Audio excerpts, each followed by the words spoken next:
Happy Labor Day, YouTube. I'm back with another one. Now, I was kind of, I don't know, I was kind of nervous about revealing this one. My 5 most embarrassing moments related to me being a hermaphrodite. Some were funny, some are sad.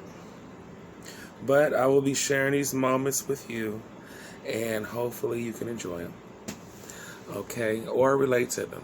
And please don't forget to subscribe, comment, like, share, and hit that notification bell so you can get more of my content and my videos. Whew, here we go, y'all. The Phoenix saga continues.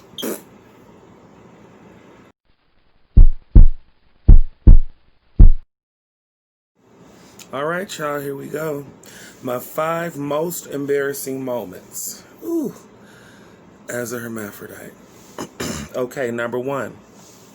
When I shared my secret with my junior high school crush. Oh my God. All right. Here's the setting. I'm sitting up there, 7th grade first starts. And across the room, I'm not revealing any names. Across the room, I'm just engulfed in amazement. This guy, he's just amazing to me. He looks good. He talks good. He's popular. He was into sports and music. He was just amazing to me. I basically obsessed over this boy the whole 7th and 8th grade. So between the 7th and 8th grade, it would be these back and forth little pushes and stuff that maybe he was just being a friend, but I misunderstood for flirting. And one time, it wasn't a mistake. We were playing around in gym class, and he kissed me on the cheek. And that led me to believe that he was interested in me too.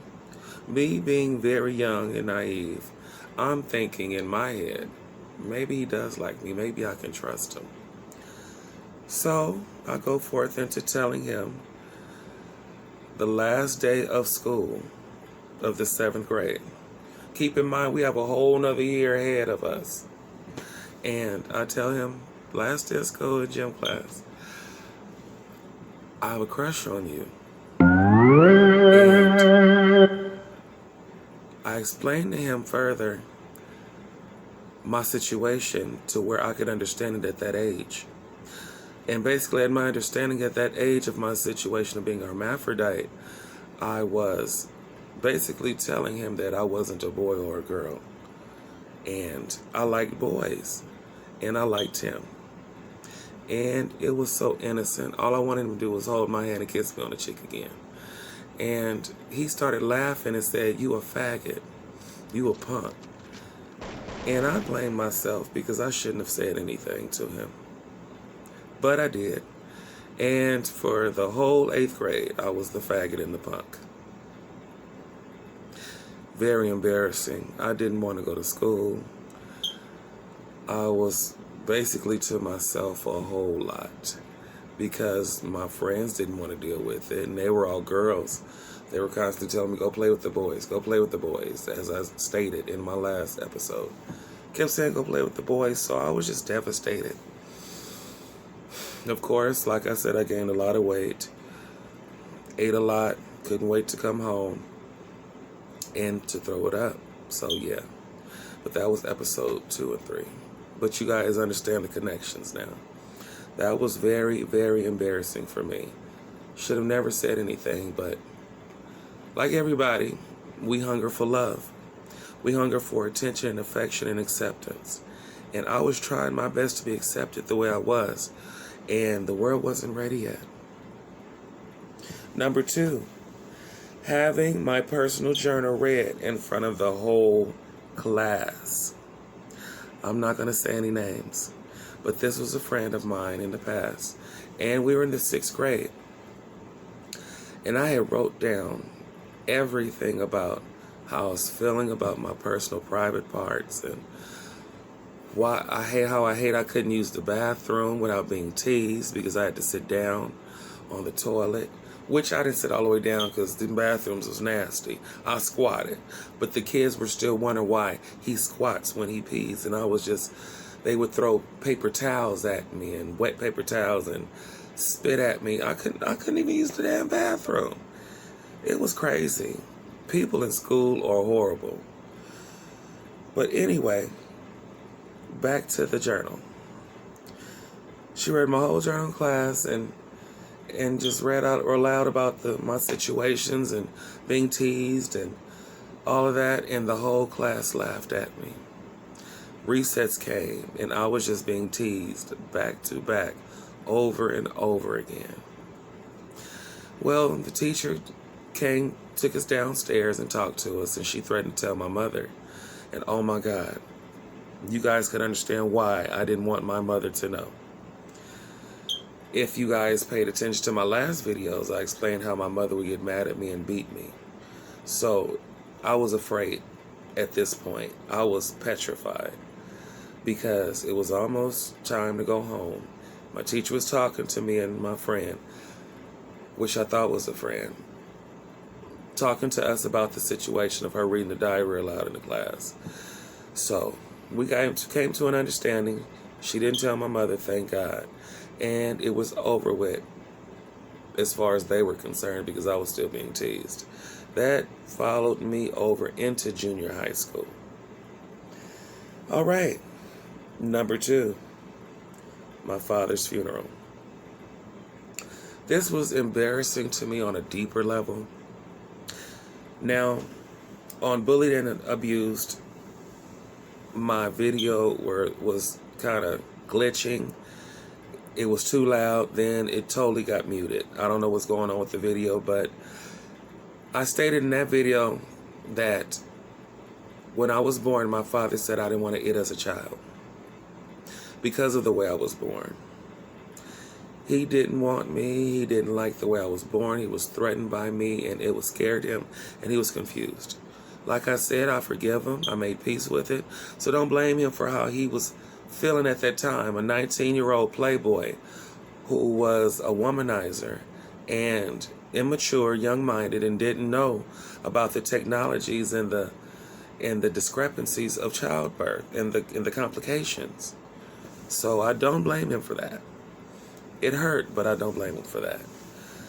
But at this funeral, I said all that to say, explain why I believe he didn't tell anybody about me. At the funeral, I said a speech, a poem, and I sung a song. After the funeral, a lot of people came up to me that wasn't family. His friends, his co-workers, a couple of his best friends,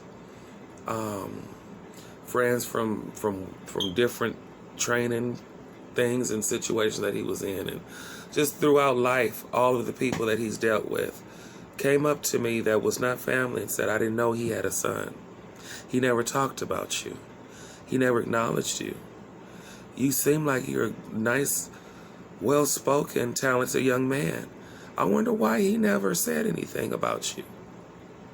And all while those people were saying that, I didn't know how to feel because I'm at my father's funeral, supposed to be feeling sad, supposed to be feeling this hurt and this emptiness and a void of him being gone.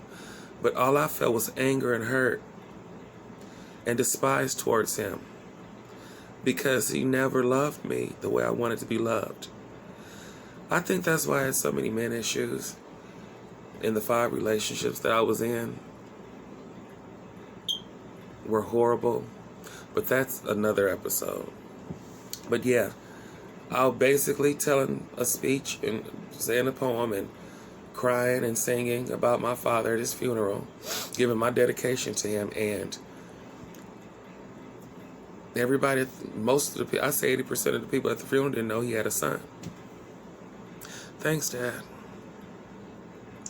All right, number 4. When I tripped and fell in front of my crush. Oh my God, this was a whole nother crush, not the one that raped me. And that is in another episode too.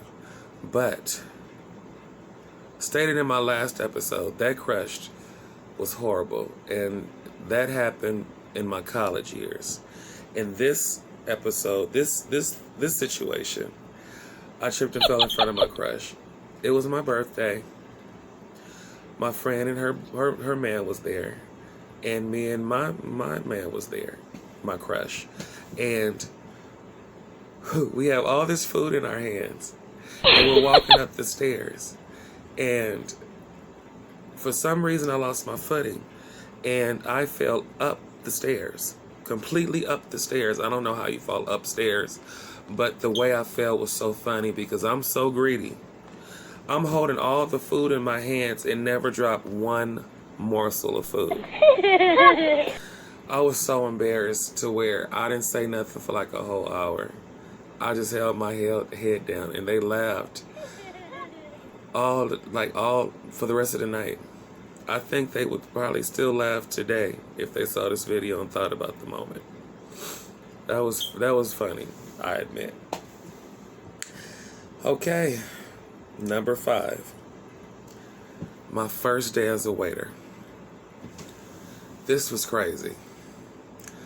I applied. I was working at Five Guys for a while, and that kind of gave me the spirit and the confidence to work.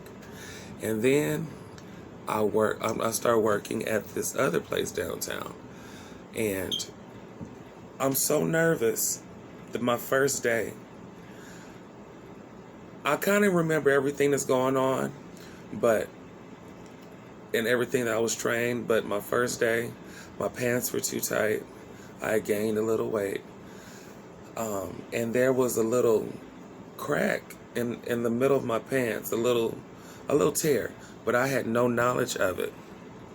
So I'm hustling and bustling all day, working, sweating, getting my grind on, having my first day. It's going pretty smooth. I make a couple of mistakes. So this big party walks in, and I separate the tables and move them. They're marble tables. They're really heavy. And all these people are waiting for me, and I'm moving the table side to side, making it pretty for them and talking to them as distracting them as I'm doing it.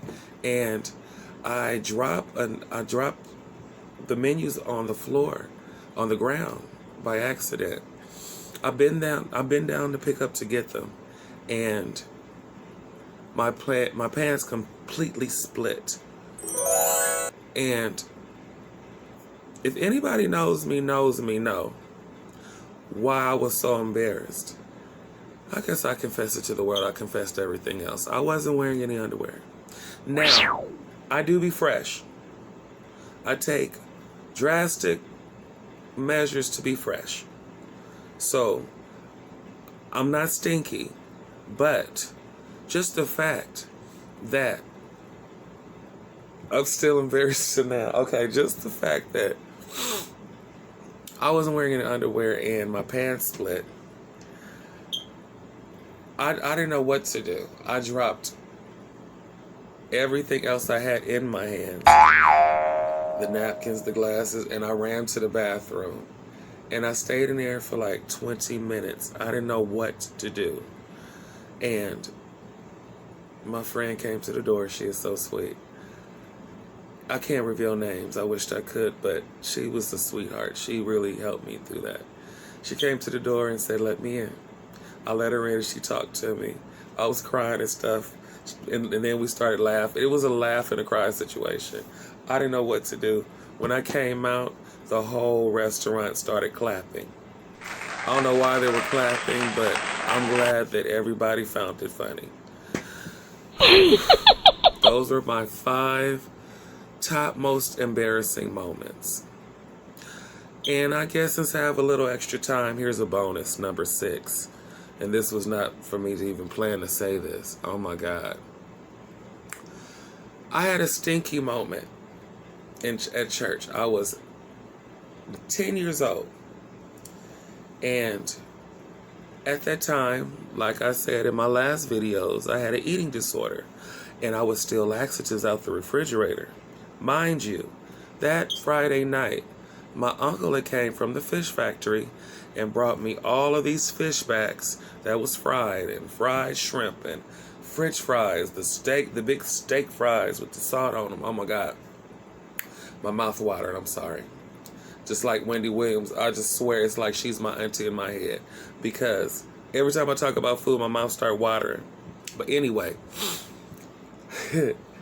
all these fish backs, French fries and shrimp, I ate. I felt guilty. After I ate it, I felt full, and I wanted it out of me.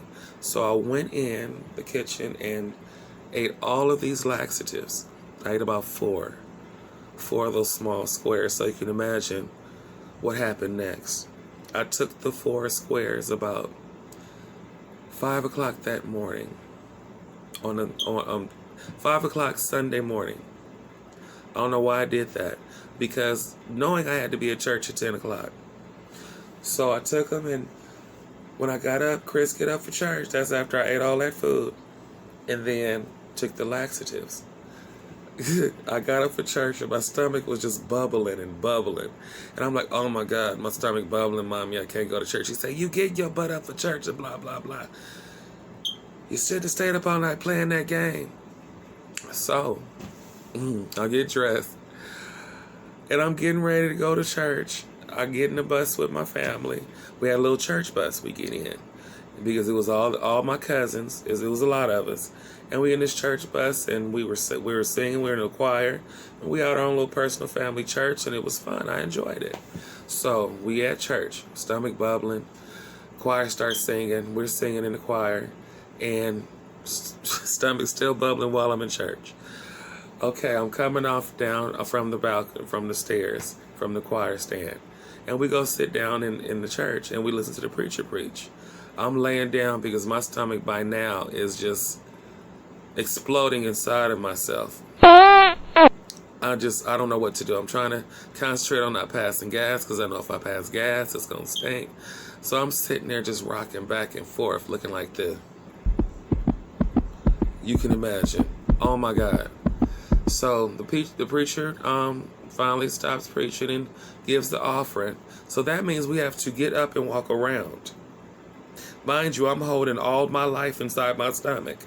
So I'm walking around, and I put the dollar in the collection plate, and I pass gas.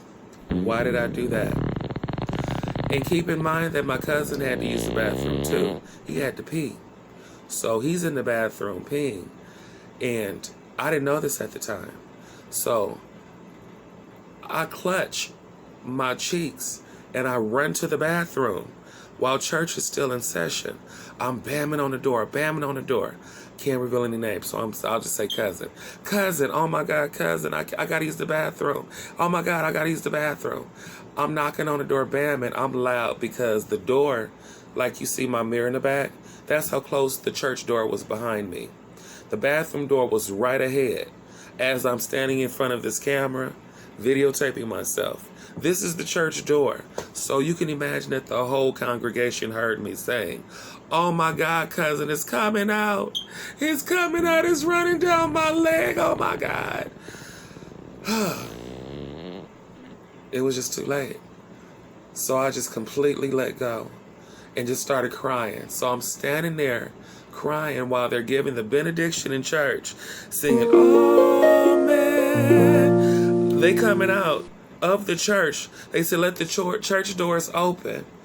The church doors open, and I'm standing there in my suit, and you can just see stains and mess running down my church shoes and my leg. He finally comes out when everything's too late. I run in the bathroom and try to clean myself up as much as I can. But as I'm cleaning myself up, it's still coming out. Oh my God, it seemed like it would never stop coming out. I was just crying. I didn't know what to do. So it finally stopped, and they wrapped a whole trash bag around me. And we all got into the bus, everybody laughing, and even adults are laughing at this point. I mean, it's just funny. But I didn't find it funny at the time, but it's just funny. So I'm walking, I finally get home, and I get out and have to make that long walk past everybody in the bus because I sat in the back. Why did I sit in the back? Oh my God. So I run to the front, run out the bus door, All the kids is outside playing that didn't go to church that I know in the neighborhood. They see me with this trash bag, whole trash bag. I'm a kid. They put the trash bag in my neck and then had my feet going out the bottom. I was covered in the trash bag, wrapped in it. Ran in the bathroom, took off all my clothes, cried, and jumped in the shower. I cried. I'm over it. It was funny, though. It was funny.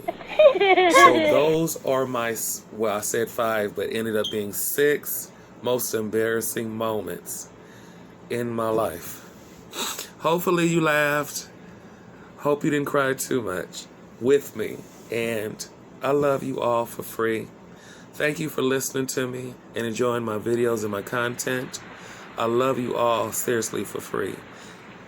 And I would like to take the time in my conclusion to thank everybody, especially Charlotte Dunn, Eve Owen, Leanna Welcome. Oh, these are my post notification shout outs. Oh my God, my first ones.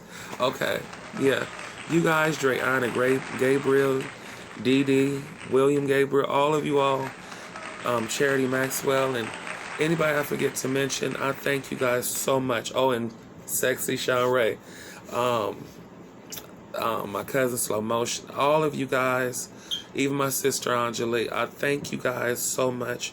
My grandmother, I love you all so much for supporting me, loving me, supporting me with this YouTube channel, listening to my story for the first time, my secrets that I've held from you all personally. And I thank you for not judging me, and I thank the world for listening to me. Whether it's funny, whether it's sad, whether I just want to just sit here and vent to you guys, I thank you. The Phoenix Saga continues. This was episode 6. Stay tuned for episode 7. I love you all, and you have a beautiful Labor Day. Please stay safe. Social distance. Wear your mask. Love. Don't hate. Everybody's equal.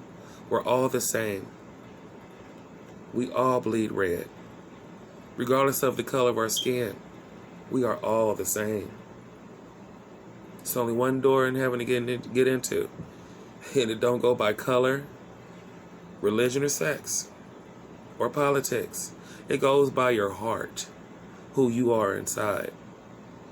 Think about that.